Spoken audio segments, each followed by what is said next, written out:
Heather Nehila. I'm sorry, I'm probably butchering her name. She is the owner of a company by the name of Aggregate Water Services in Conroe. She specializes in regulatory compliance with the Texas Commission on Environmental Quality, which is known as TCEQ, and coordinating with other team members in the company to improve well systems to better serve their customers. She assists also in weekly monitoring and testing of well sites for reporting purposes to TCEQ. She has a JD degree from Temple University and is a licensed D water operator with TCEQ. And she's going to talk to us today. She did publish a letter to the editor in the Conroe Courier in October. It's quite interesting. And she's going to talk to us tonight about water rights. Please help me welcome Heather.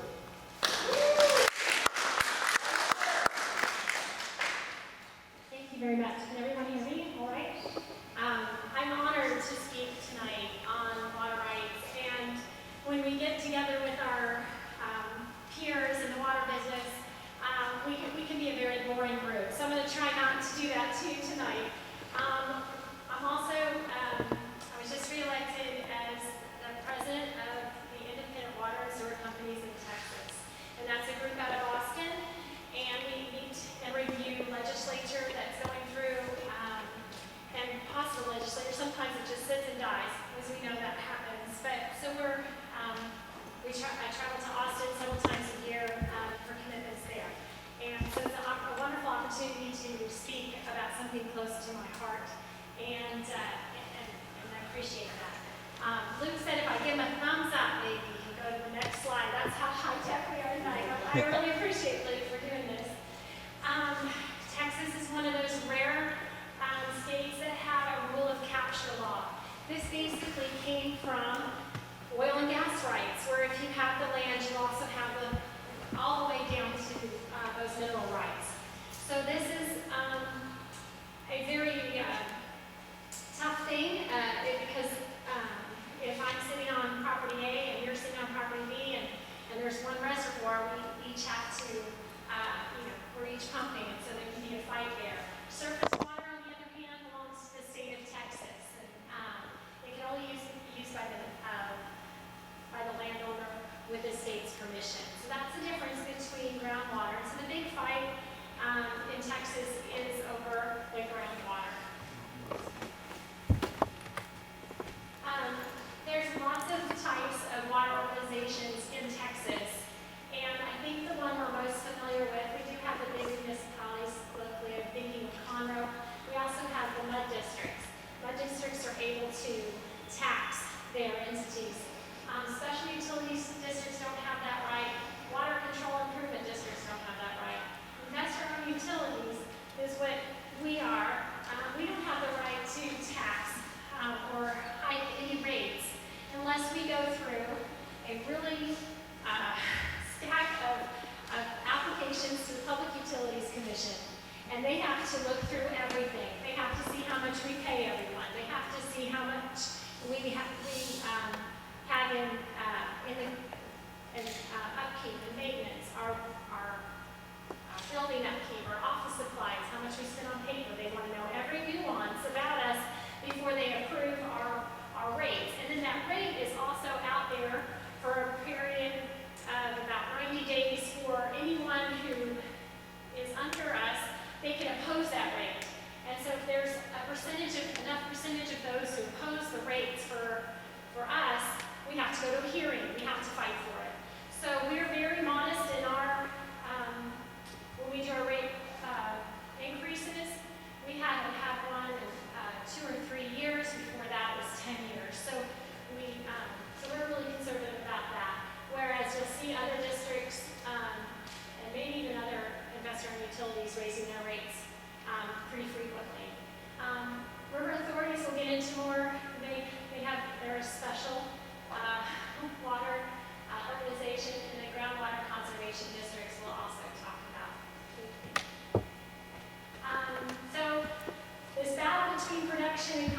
conservation. Recently, in landowners' favor, there was a case out of the Austin area, the Edwards Aquifer Authority, kind of like our Lone Star groundwater conservation authority. They authorize permits for water. So in this case, the pecan growers needed a permit so they could run their farm. They were denied the permit. They couldn't run their farm. So it's been back and forth with that. The latest on it is that the courts have decided in the pecan farmers' favor, they have a judgment against the Edwards Aquifer for a takings case because of the revenue they lost. So that's the balance between conservation and the ability to use your land and to be in a free market society and actually have a business and these kind of things. So right now, the temperature in Texas is leaning on the side of those who have groundwater rights with property rights. Right.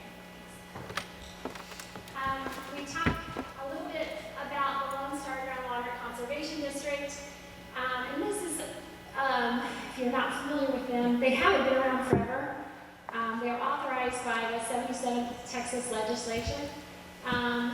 This is from their website. So they, in 2003, after studying available scientific evidence, they discovered that no one could use this 64,000 acre feet. Okay, so only this amount can be used. So with that calculation, they told the large volume users that they were supposed to go back to 2009, and then they were supposed to pump 30% less than 2009. So you go back in time. For us, we have small water systems, so we have to go back in time and pump. Some of our developments haven't even been fully developed since 2009. So we go back and then we ask everyone to go less, 30% less than that. So this is their idea. So in 2010, there was a deadline for all of us to reduce our groundwater use. And then the implementation has been this year, and that's when you see a lot of excitement because they've got a goal here for us, and it's very difficult to meet, not because we don't want to, it's just not a reasonable amount of water to expect us to go to. And it's also, we believe, based on science that they say is available then, but there's better science on the aquifer. So this is their premise, this is what they're doing, and I do believe it's a great goal to conserve water. That's not my argument, but this rubric here doesn't actually function outside of an academic practice. Look, the San Jacinto River Authority, the board members, and the San Jacinto River Authority and the Lone Star Groundwater District, they share some of their positions. They work together and to help. But the San Jacinto River Authority was originally supposed to focus on the San Jacinto River, but they have, and they own also Lake Conroe. So their goals have been to monitor and protect water quality. But recently they thought that this would be a good idea to bring Lake Conroe into the bigger areas in Montgomery County, specifically the Woodlands and Oak Ridge and Conroe, and there's a few others. So they pipe this surface water into these communities, and then they charge the rest of us for their infrastructure. So our companies, not us personally, our customers were charged for their plant on Lake Conroe, for the huge pipe that runs through Fish Creek Thoroughfare into the Woodlands. So our water rates have gone up because of this.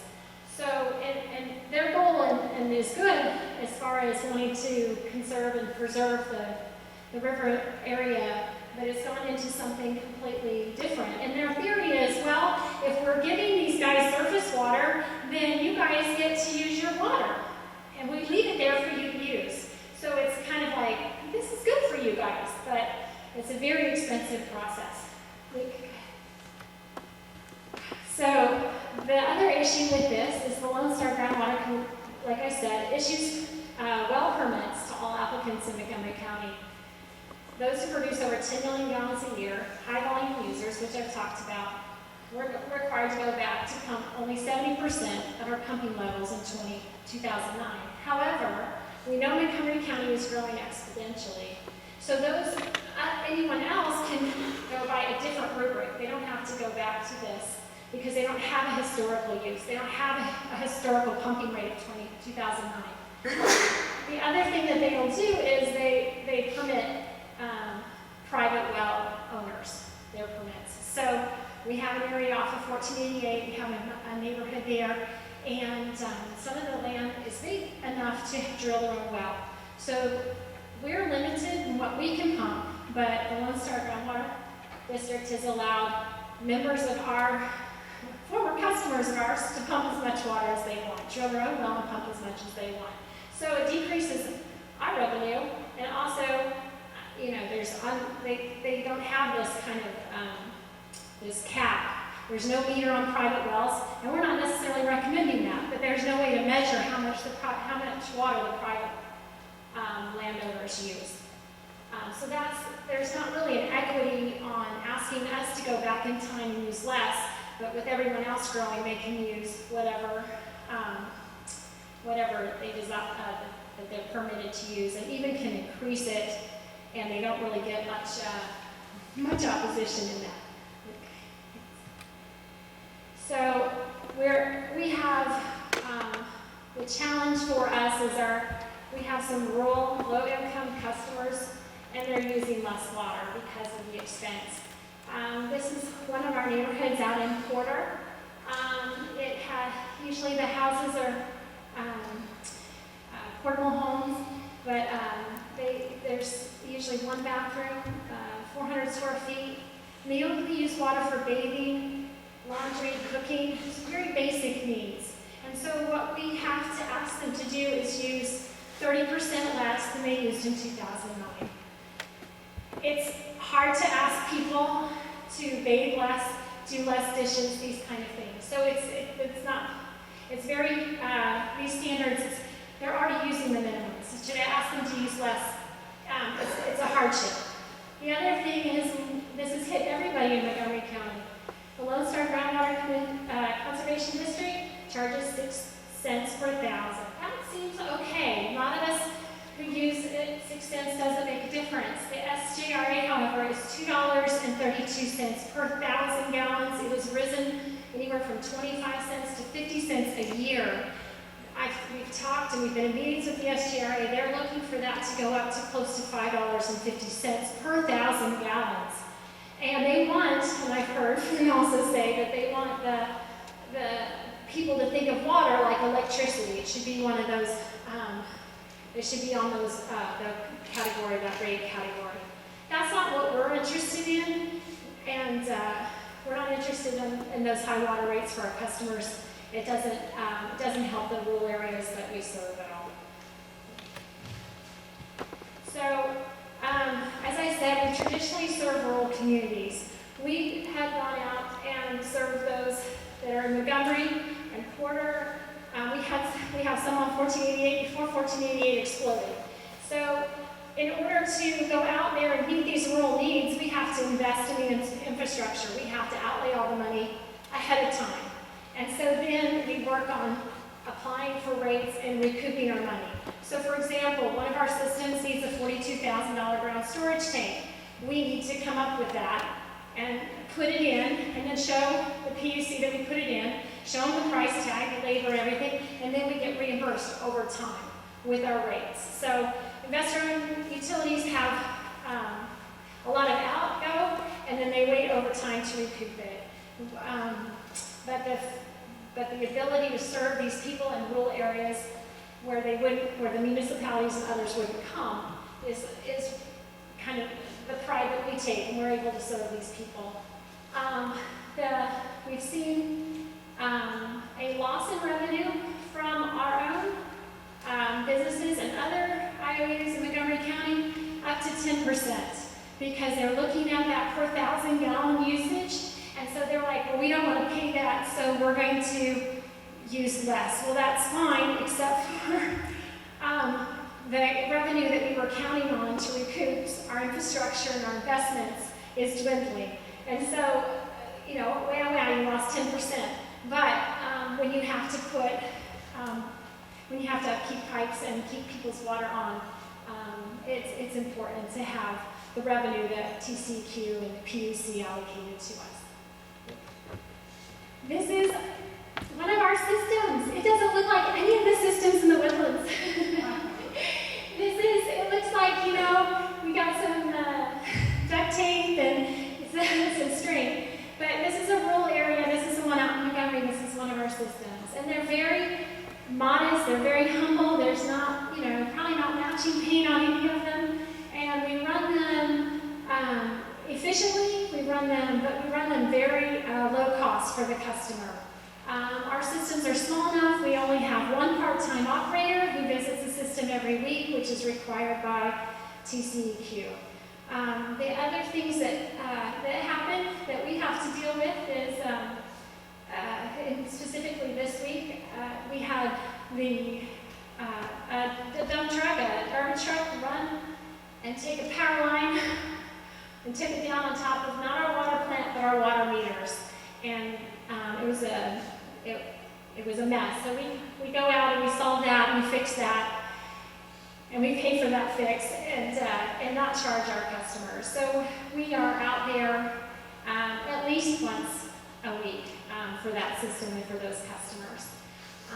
My father, 26 years ago, and his partner was developing. My dad said he'd run the water. So this is one of their early developments there. And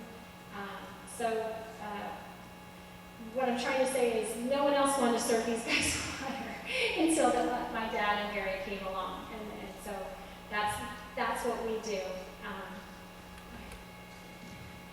Solutions with this. We're asking the Lone Star Groundwater Conservation District to examine the science behind their desired future conditions. There's a lot of science behind how much water we have in our aquifer. We're considered a recharging zone, so we haven't lost from our aquifers only about 2% since the early 1900s. So there's not, even though there was a drought, there's not a shortage of water. And even when there was the drought a few years ago, we have a drought plan where and everyone did, where they can, they only water so often, and that kind of thing. We follow those guidelines very closely and put up signs and things. We're asking for an alternate revenue mechanism that would lessen the economic burden for those customers living in rural areas. We have veterans, we have disability, people with disability, we have people who are retired and they can't afford for their water rates to keep going up. When you plan for these things or you don't plan for these things, everyone calculates their water bill not to be going up like this, and as we use as less as you can, but if the San Jacinto River Authority keeps hiking it up like they're going to, it doesn't matter how much you conserve your water, it's still going to go up. We've asked for investor-owned utilities to have some sort of representation on the Lone Star Groundwater Conservation District and the San Jacinto River Authority Board, so another voice can be heard. And that's some things that we're working for, and hopefully that can change. Are there any questions for me? Yes. I have one. First of all, there's apparently a lawsuit with Conroe trying to get out of the original agreement with Lone Star Conservation.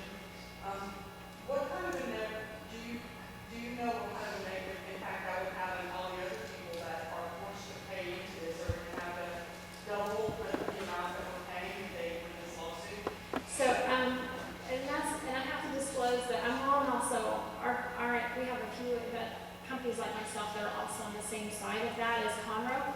So what we're trying to do is get the Lone Star Groundwater Conservation District to let go of those desired future conditions and open it up to some reasonable science. So it opens it up for everybody. So we're not the only ones that are suffering, we're just the ones that are like, hey, we're upset about it. So that way it'll help everyone, because we're not the only ones that have to go back to these conditions.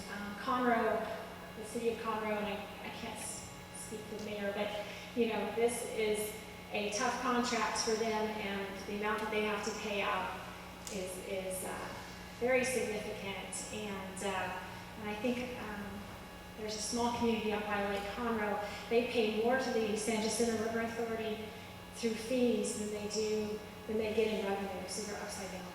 So we're hoping, this is a long process. Lawsuits are a long process, but we're hoping for change. We're hoping that they will just take another look at this and look at the science behind this and not put us all in the penalty box. That's a good question.